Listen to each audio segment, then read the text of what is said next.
Isang mapagpalang araw sa inyong lahat, Luzon, Visayas at Mindanao. Saan man kayo sulok ng mundo ay mag-ingat kayo palagi mga kabayan. Dito tayo sa Pasay, Manila Bay Reclamation Project o SM Molo Bay sa expansion mga kabayan. Ito yung napakalawak na reclamation dito sa Pasay, Manila Bay. Ayan.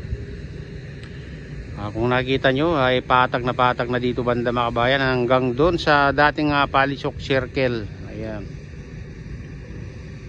Hulikod ng Sofitel Hotel. Ayan mga kabayan. Ayan, makikita nyo kung gaano kalawak. Nakapalibutan ng to. Maraming barko naka-standby.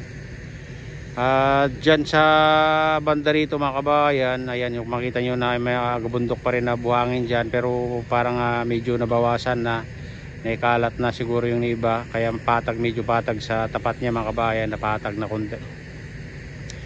At dito naman banda, kung makita nyo, may mga dredging vessel dito, dalawang dredging vessel mga kabayan. At doon sa gitna matatanaw na natin yung mga barko na dating hindi natatanaw pag nandito ka makabayan. Ibig sabihin na talagang nilevel na konti dito banda. Ayan, nakikita nyo yung mga barko doon sa gitna, yung malalaking barko doon. Ito parang lubog na lubog din to mga kabayan, yung dalawang barko dyan. Pero yung pula, lutang na yun kasi lumabas na yung pula sa ilalim. Karamihan kasi mga kabayan, yung mga barko ay pula ang ilalim, pintura ng ilalim. Kaya pag lumabas na yung pulang pintura, ibig sabihin na lutang na. Ayan, nakadiskarga na mga kabayan. Ayan. Dito gumagana na yung may nag-operate naman dito mga kabayan na mga payloader, backhoe. Ito yung backhoe mga kabayan. Ayan, may ginagawa dito. Hinuhukay niya dyan. Hindi natin alam kung anong gagawin dyan. Kasi inuukay niya dyan banda.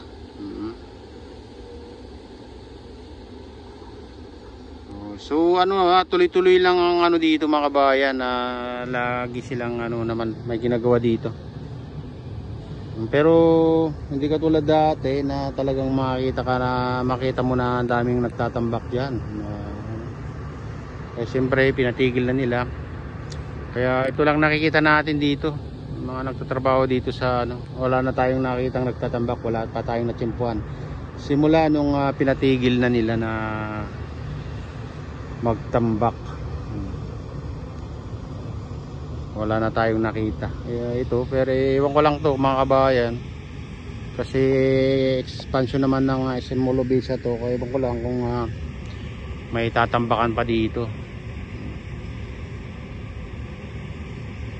Ayan, kasi doon sa gitna mga kabayan ng magabundok na buhangin doon, ewan ko lang kung itinambak nun yan mga kabayan, kasi basa-basa pa yan parang bagong bagong buhos lang mga kabayan. Kasi parang narinig ko noon na parang may isang isla yata itutuloy nila. Baka ito yung expansion ng SM Mall of Asia, sinasabi nila mga kabayan. Ayan.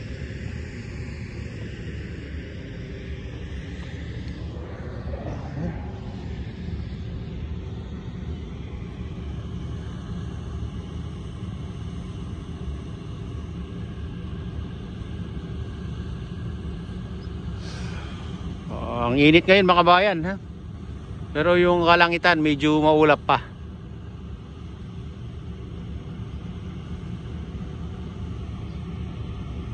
Balita mamayang hapon daw ulan, ewan ko lang. Kasi dito banda sa Cavite mga kabayan, medyo maulap sa tapat niyan. Kasi dito sa Bataan, yan ang makita mo yung mga kapal na ulap ngayon. Ito parte ng Bulacan, mga ganun mga kabayan, mga yung mga ulap, mga kapal.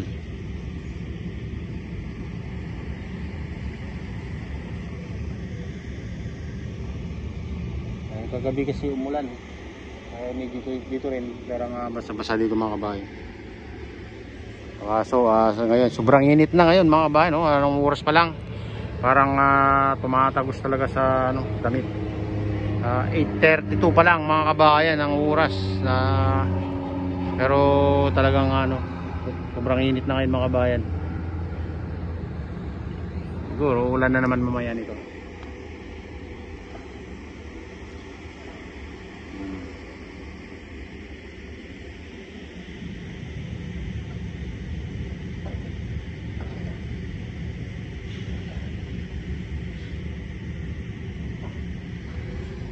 Silipin naman natin saglit dito mga kabayan, yung dating Palace of Sherpa. Ayan, doon banda.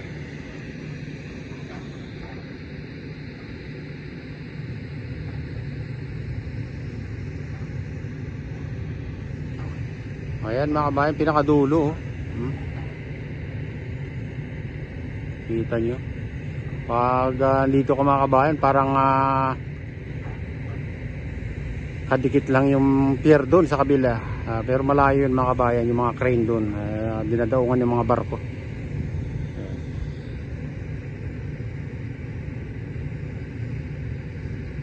Ayan.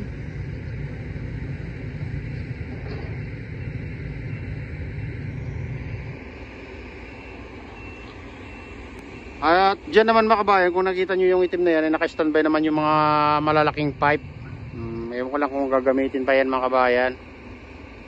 Kasi doon naman sa dulo naka-standby. Pag gusto nilang buhusan dyan, may gusto silang buhusan, ay madali lang, ikakabit na lang dyan sa dredging vessel mga kabayan. Ayan mga kabayan, ito na yung latest update dito sa Pasay Manila Bay Reclamation Project. At shout out nga pala sa lahat ng OFW, mga mga immigrants sa ibang bansa. Shout out sa inyong lahat. Shout out din sa lahat ng walang sawang sumusuporta sa aking YouTube channel.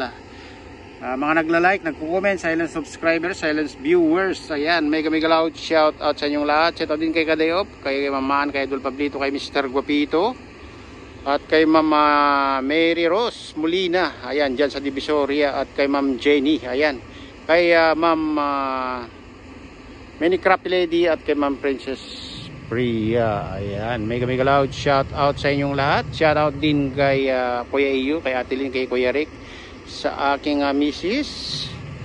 Shout out din kay Ma'am Daty Duran. Ayan. Shout out din kay Idol Vincent, kay Kuya Nick, kay Kuya Romy, kay Idol Alfred, kay Arman. Ayan, shout out sa inyong lahat.